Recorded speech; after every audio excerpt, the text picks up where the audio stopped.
저희가 모세오경 계속 보고 있었습니다. 그렇죠? 이제 오늘이 이제 마지막입니다. 모세오경 10번째, 신명기 2번째 파트이죠.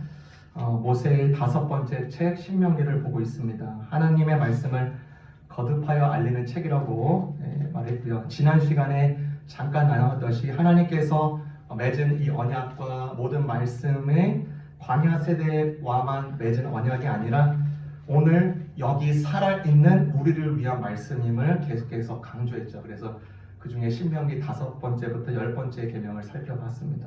오늘 살펴볼 신명기 2번째 핵심은요, 말씀을 쫓는 삶의 중요성을 되풀이하여 강조한다는 것입니다. 말씀을 쫓는 삶의 중요성을 되풀이하여 강조한다. 여러분, 말씀을 쫓으라고 하는데 왜 말씀을 쫓는 게 이렇게 어려울까요? 하나님의 말씀에 대한 순종이 왜 어려울까?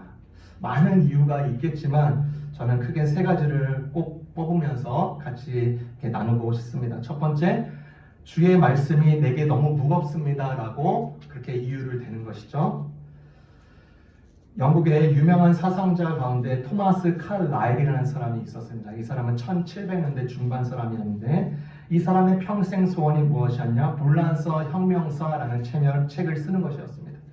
그래서 그가 쓴 책을 통하여서 유럽 땅에서 더 이상 피비린내 나는 전쟁의 역사가 되풀이되지 않고 인간다운 민주주의와 또 건강한 국민의 문화가 꽃피기를 원했습니다. 그의 책을 통해서요. 그래서 그는요, 정성을 다해서 그 책을 쓰는데 10년에 걸쳐서 그 원고를 완성하게 됩니다. 그리고 그 완성된 그 책을 출판하기 앞선에 절친한 친구이자 철학자 존 스튜어트 밀에게 마지막으로 이 원고를 검토를 이렇게 부탁을 하는 것입니다. 스튜어트 밀, 그 친구가요, 서재에서 그 원고를 검토하다가 너무나 피곤해서 그대로 침대로 가서 잠이 듭니다. 그런데 다음날 아침에 그 존 스튜어트 밀, 이 사람의 집 하녀가 서재를 청소하다가 밤에 흐트러지는 원고를 보고 쓰레기인 줄 알고 한 번에 집어서 물 속에 다 넣어버렸습니다. 여러분, 토마스 칼라일이 10년 동안 쓴 이 긴 노력과 수고가요, 한순간에 다 날아가고 만 것입니다. 사업적으로 말하면 완전한 이렇게 뱅크럽시가 일어나는 거죠. 복사기가 어디 있습니까? 컴퓨터가 어디 있습니까? 세이브 기능이 어디 있어요? 핸드폰 캡처 기능, 핸드폰이 어디 있습니까? 그는 이제 토마스 칼라일을 이제 낙담한채 넉 달 동안에 자는 것도 못 자고 먹는 것도 이제 들어가지 못하는 겁니다. 고민에 빠져가지고 이제 삶의 의미가 이제 완전히 없어진 것입니다.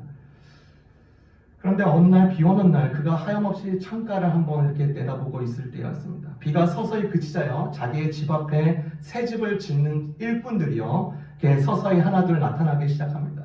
그들이 하는 행동을 보니까 그들은 털을 닦고 줄을 긋고 줄을 놓은 뒤 벽돌을 하나하나 쌓기 시작하는 것을 봅니다. 그러다가 벽돌이 조금이라도 맞지 않으면 얼핏 보기에 맞은 것 같은데 그들은 과감하게 허물고 다시 쌓고 그런 것을 반복했습니다. 허물고 쌓고를 반복하면서 차근차근 벽돌을 쌓는 그 광경을 바라보면서 토마스 칼라일이 거기서 큰 감명을 얻습니다. 도전을 얻어요. 한 채의 집을 짓기 위해서도 저토록 정성스러운 노력과 정성을 하는데 유럽의 역사를 다시 세우려고 하는 이 일이 내가 다시 땀을 흘리지 않는 이유가 어디 있을까? 이 깨달음으로 인하여서 힘을 얻고요, 그는 수작을 통해서 영국 역사에 정말로 큰 영향을 미치게 됩니다. 여러분, 모세가요, 오늘 본문에 마지막 죽기 전에 아주 긴 설교를 지금 이스라엘 백성들에게 전달합니다. 그러니까 너희가 이제까지 지내왔던 이제 광야 시대는 이제 끝났고 너희에게 이제 가나안 시대가 새로운 열릴 것이니 그것을 맞이할 거고 새로운 곳에서 이제 정착하면서 살 것이다 라고 전달합니다. 단지 몸의 이동뿐만 아니라 그들의 일생에 벽돌 하나 쌓듯 광야에서 선포된 하나님의 말씀에 대한 순종을 촉구하고 있습니다. 환경이 달라지더라도 환경에 좌지우지되지 않는 하나님의 말씀을 끝까지 사수하라고 전달하고 있는 것이죠. 그리고 이 모세는 오늘 본문에서 앞선 장 28장에 가서는요, 좀 더 구체화된 말씀을 합니다. 너희가 하나님이 명령하신 것을 순종했을 때와 불순종했을 때 주어지는 결과 네 가지죠. 복과 저주, 생명과 죽음에 대해서 아주 구체적으로 설명해 줍니다. 여러분, 모세가요, 그의 이제 생의 끝자락에 있을 때 전달하는 메시지인 것입니다. 여러분, 여러분의 생명의 끝에 있을 때 어떤 말이 하고 싶겠습니까? 정말로 중요한 말 하고 가지 않겠습니까? 마찬가지로 모세도요, 생의 정말로 이제 끝에 있을 그 지점대에 아주 가볍고 쓰잘데기 없고 냉랭한 메시지를 전하는 것이 아니라 그 날은 어느 때보다도 너무나도 진지하고 진중하고 그 다음에 그 간절한 마음이 있었을 것입니다. 그래서 백성들을 절대로 모세가 이것을 이야기할 때 신명기 28장 및 모든 내용들이 이 내용을 협박하기 위해서 해주는 것이 아닙니다. 심은 대로 거두시는 하나님을 다시금 알려주고요. 우리의 선택은 얼마든지 바꿀 수 있으나 우리가 선택한 결과는 바꿀 수 없다는 것을 정확하게 알려주고 있는 것입니다. 그래서 이어서 모세가 이렇게 얘기합니다. 11절, 이 명령은 여러분에게 아주 어려운 것이 아닙니다. 여러분, 모세가 말한 대로요, 누군가는요, 하나님의 말씀을 어렵게 느낀다든지 무겁게 느낀다고 하고 있기 때문에 이 구절을 전달하고 있는 것입니다. 여러분, 이스라엘 백성들이요, 가나안 땅에 입성했을 때가 주전 1406년으로 보고 있습니다. 그곳에 가서 이제 이스라엘 통일 왕국도 이루고 정말로 안타깝지만 분열도 되고 바벨론에게 멸망당하기 직전에 있었던 일입니다. 이미 그 두 나라로 분단된 북이스라엘, 남유다로 분단된 그 나라, 그 북이스라엘이 먼저 망했거든요. 북이스라엘이 멸망당한 것을 보고 이 남쪽의 이스라엘 백성들은 정신을 못 차립니다. 이스라엘이 이제는 홀 네이션이 망했을 때, 그때가 BC 586년인데 망하기 직전 40년 전에 하나님께서 예언자 예레미야를 부르십니다. 그리고 그 부르신 이유가 그의 미션이 다가올 이스라엘의 멸망을 선언해야 됐습니다. 그러니까 예레미야는요, 모든 이스라엘 백성들에게 역적이 되고요, 미운 털 제대로 박힌 극혐 인자에 불과했습니다. 그때 이스라엘 백성들의 신앙 상태를요, 기가 막히게 말해주는 구절이 있습니다. 노트에 나와 있죠. 예레미야 23장 26절입니다. 이렇게 말을 합니다. 부담이 되는 주님의 말씀이라는 표현을 다시는 써서는 안 된다. 누구든지 그런 말을 쓰는 사람에게는 그 말이 그에게 정말 부담이 될 것이라고 하여라. 그렇게 말하는 것은 살아계신 하나님, 우리의 하나님, 만군의 주의 말씀을 왜곡하는 것이기 때문이다라고 말하여라. 주님께서요, 당신께서 하신 말씀과 율법에 대해서 부담이 아니라고 확실하게 말씀해 주십니다. 하나님의 수준에서 말씀하시는 건 아닙니다. 누구보다도 사람을 더욱더 잘 아시는 분이 그렇게 말씀하시는 것입니다. 하나님의 말씀이 부담이라고 느끼는 너가 스스로 그것을 부담이라고 규정하였다라고 지적하고 있는 것입니다. 그러한 이유 때문에 하나님의 말씀은요, 평생 그렇게 말하는 자들에게는요, 평생 짐이 되는 것입니다. 여러분, 하나님의 말씀을 부담으로 여기고 무겁게 여기는 이 단계를 어떻게 빠져나올 수 있을까요? 저는요, 이렇게 수영을 좋아합니다. 이렇게 물을 좋아해요. 그러니까 바다도 좋아하고 수영장도 좋아해가지고 어렸을 때부터 많이 했던 것 같아요. 그래서 저는 저희 자녀들이 저의 DNA를 닮아서 당연히 물개처럼 물도 안 무서워하고 물놀이를 쉽게 할 줄 알았습니다. 그런데 정반대인 경우에 저희 자녀들이 물을 너무나 무서워해요. 너무나 싫어해요. 그런데도 제가 그 수영장에 이렇게 손을 붙잡고 가까이 갑니다.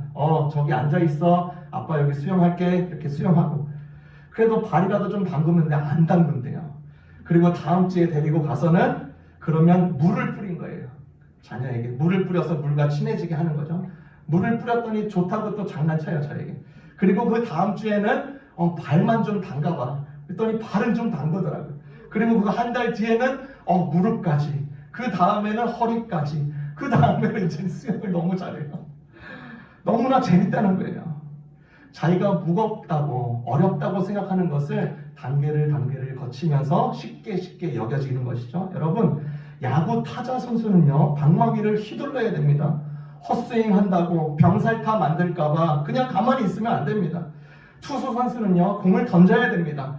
홈런 맞고 공 맞는 거 더럽다고 던지기를 기피하면 기피할수록 그의 실력은 더욱더 떨어집니다. 야구 선수가 아니게 되는 것이죠. 이스라엘 백성들이요, 제사장 나라 거룩한 백성의 비전을 받은 자들은요, 순종의 연습을 기꺼이 감내해야 되는 것입니다. 절대로 이것은요, 하나님을 위한 것이 아니라 우리 자신, 그 이스라엘 백성들을 위한 것임을 우리가 잘 압니다. 주님의 부르심으로, 주님의 자녀로 우리가 부르심을 받았습니다. 우리 역시 하나님이 일러주신 이 말씀들에 대해서 순종의 발걸음을 한번 내디뎌 보는 것입니다. 부담이 되면 종아리까지만, 부담이 되면 무릎까지만, 부담이 되면 허리까지만 점차 그렇게 해보는 것입니다. 그래서 하나님의 말씀이 내게 너무 무겁고 어려워요 라고 말하는 사람들에게 전달할 메시지는 소결론에 나와 있죠.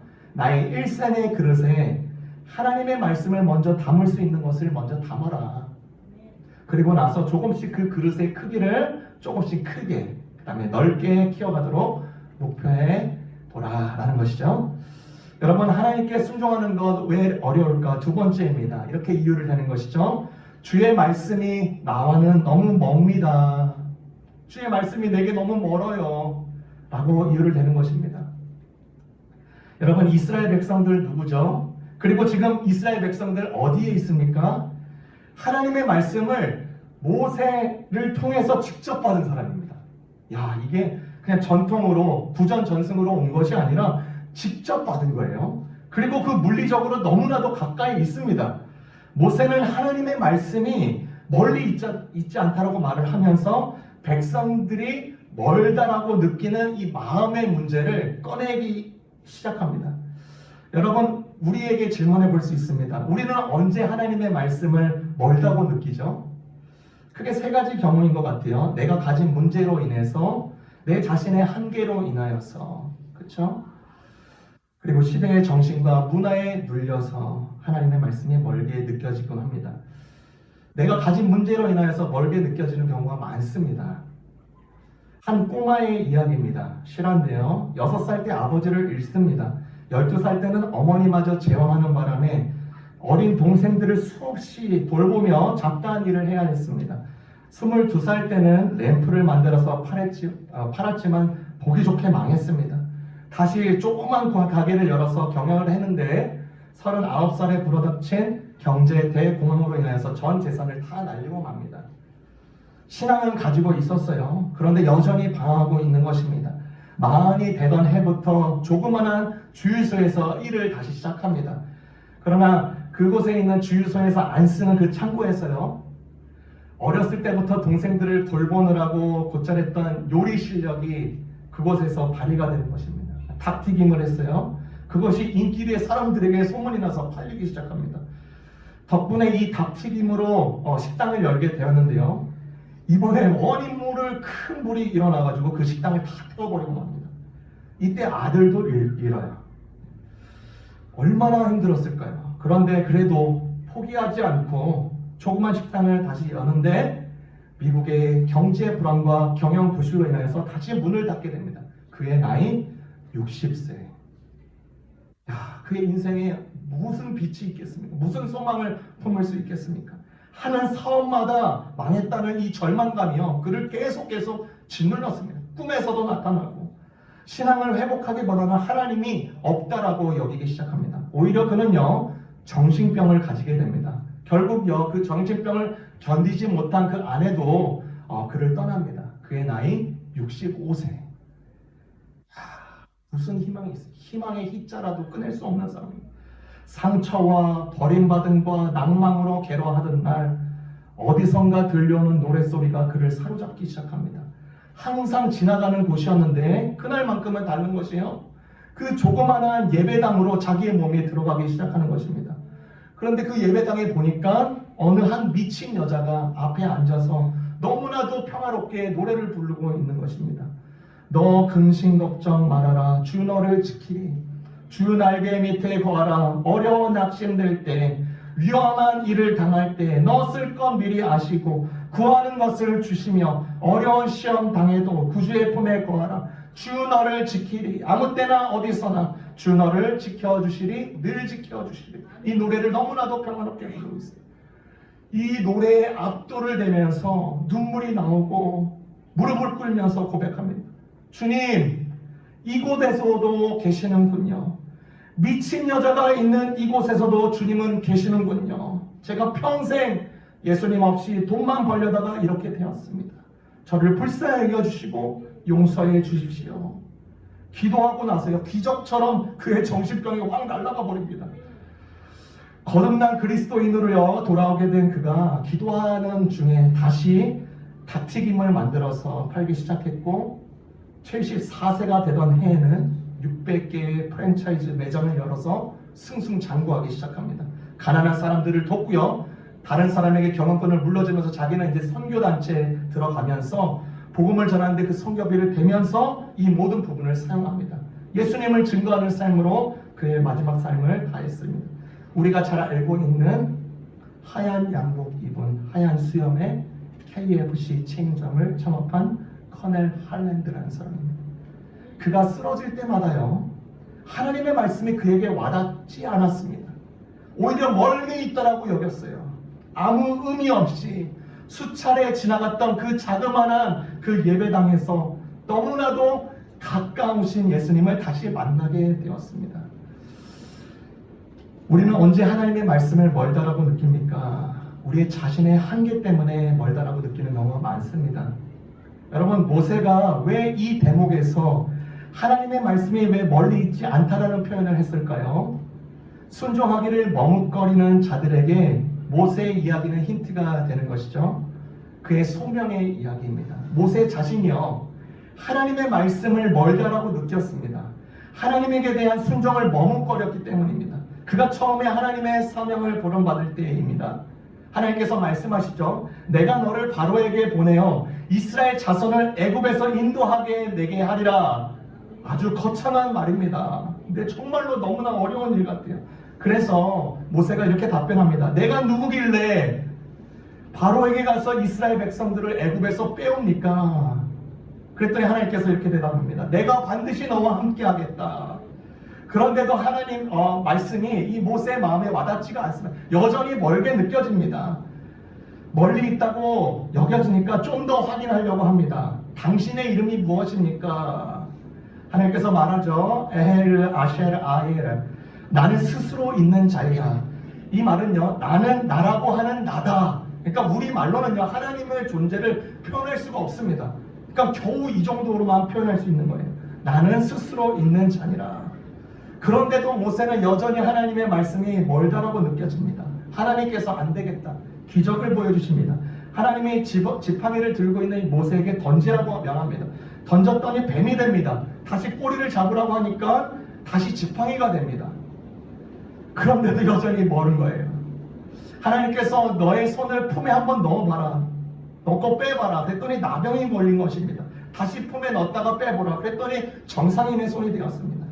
그리고 나서 하나님은 백성들이 이 일어난 두 기적에 대해서 이 사람들이 믿지 않는다면 날강 물을 떠다다가 땅에 부으면 그것이 피로 변할 것이다 라고 명령해 주십니다. 하나님은 너무나도 이렇게 가깝게 계시는데 모세는 여전히 하나님의 말씀에 대해서 멀리 있습니다. 또 여전히 이렇게 말을 하네요. 모세는 이제 마지막 카드를 내미는 거예요. 저는 입이 뻣뻣합니다. 말을 못하는 자입니다. 하나님께서 이에 대해서 단호하게 말씀하시죠. 이제 가라. 내가 너의 입과 함께 있어서 할 말을 가르치겠다. 하나님의 말씀이 어디 있다고 합니까? 모세의 입에 함께 한다고 합니다. 너무나도 가까운 것입니다. 모세는요, 자신의 부적격함을 이야기하면서 하나님의 이 명령은 자신과 동떨어진 허황된 이야기라고 생각을 했습니다. 그러나 하나님의 이 강한 도전 속에 그의 순종의 발걸음을 한 걸음 띄워봅니다. 이처럼요, 하나님은요, 과도한 자기 확신에 사로잡혀서 내가 아니면 누가 하겠냐라고 말하는 사람이 아니라요, 진심으로 자신의 부족함을 아는 이들을 세워서 당신의 일을 감당케 하시는 분이십니다. 하나님은요, 자신이 너무나도 가까이 계신 분이고 그 말씀 여전히 멀리의 위치에 있지 않음을 너무나도 분명하게 알려주셨습니다. 그래서 그 경험했던 그 모세가 마지막 설교에서 너무나도 가까우신 하나님의 말씀이 이스라엘 백성과 가까이 있음을 다시금 주지시키고 상기시키고 있는 것입니다. 하나님의 말씀이 여전히 멀게 느껴져요 라고 말하는 사람들의 그 이유가 무엇일까요? 시대의 정신 때문에 이 하나님의 말씀을 멀다라고 느끼는 게 많습니다. 학생들과 젊은 층들 가운데서요, 진리라고 여겨지는 모든 것들을 취사 선택하면 된다고 살아왔습니다. 학교에 들어가기 전부터요, 이 사람 의견이든 저 사람 의견이든 별 차이가 없고 부패처럼 여러 문화로부터 자신이 생각하는 이 진리를 선택하면 된다고 수도 없이 연습해왔고요, 그것대로 살아오고 있습니다. 예를 들어서 내가 택한 요리가 별로 맛이 없으면 다른 음식 선택하면 되지, 이런 식으로 마치 소비하듯이 자신이 가장 좋아하고 선호하는 진리를 찾을 때까지 계속 고르면 되지, 고르면 된다는 것입니다. 이런 시대의 흐름 속에서 주님의 말씀은 여전히 점점 멀어질 수밖에 없는 것입니다. 우리가 믿음으로 또 이렇게 주님의 자녀로 부르시면 받은 우리 하나님의 말씀을요, 뗄래야 뗄 수가 없습니다. 숙명처럼 우리의 하나님의 말씀이 가까운 것입니다. 이 가까운 이 하나님의 말씀을 내 마음에서부터 멀다고 느껴지는 이 모든 방해물, 잔해물을 어떻게 제거할 수 있을까? 실질적으로 적용하자면 여러분의 성경 있죠? 네. 여러분의 성경의 버전을 한번 바꿔보십시오. 지금 다 이제 개역개정 그 전의 버전도 많이 가지고 계실 거예요. 성경 버전을 한번 바꿔보세요. 쉬운 성경, 새번역 성경, 현대어 성경. 이렇게 말을 하는 사람이 있습니다. 이 성경 한 권이면 충분하죠. 아니요. 성경은 많을수록 좋습니다. 여러 버전이 많으면 많을수록 좋습니다. 여러분, 번역서를 볼 때요, 그 독일어에서 영어로 한국어로 된 번역이 많습니다. 그래서 옛날에 같은 경우는, 요즘에는 번역이 잘, 훌륭한 번역가들이 있어서 잘 하는데, 예전 같으면요, 이 문체를 너무나도 딱딱하고 이상하게 문장을 읽었는데도 머리가 아픈 경우가 많습니다. 그래서 문장을 볼 때 머리가 아파서 이게 덮어버립니다. 짜증이 나는 것이죠. 쉬운 버전으로 바꿔보잖아요. 새번역 버전으로 바꿔보잖아요. 현대어 성경으로 바꿔보잖아요. 여러분이 깜짝 놀라게 될 것입니다. 그냥 하는 말이 아니라요, 이 말씀이 이런 말씀의 뜻이었어? 그렇게 다가오는 것입니다. 여러분, 커피 5번 먹을 거 한번 세이브 해보고 다른 버전으로 한번 그것을 구입해봐서 한번 읽어보십시오. 저희 교회가 하반기 때는 이것도 한번 도전해 보려고 해요. 온라인 공동체 성경 읽기, 그러니까 혹은 필사, 성경을 또 쓰기도 하고 읽어서 하나님의 말씀이 얼마나 가까운지, 그리고 그렇게 가까운 말씀이 내 삶에 어떻게 구체적으로 일어나는지 확인하게 될 것입니다. 그러니까 결국 우리가 해야 할 일, 아주 중요한 일은 이게 멀리 있는 불확실한 일이 아니라 아주 가까이 있는 이 확실한 일, 즉 나와 가까이 하고 있는 하나님의 말씀에 대한 순종인 것입니다.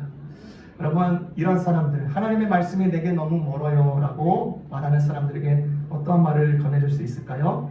소결론입니다. 주의 말씀은 상상외로 너무나 가까이 있다. 멀리서 방황하며 헛고생할 필요가 없다는 것입니다. 마지막으로요, 순종을 어렵게 느끼는 사람들이 이런 이유를 댑니다. 세 번째입니다. 주의 말씀에 대해서 아무런 감흥이 없습니다. 많이 접하는 멘트일 것 같아요. 30장 17절 함께 보겠습니다. 신명기 30장 17절.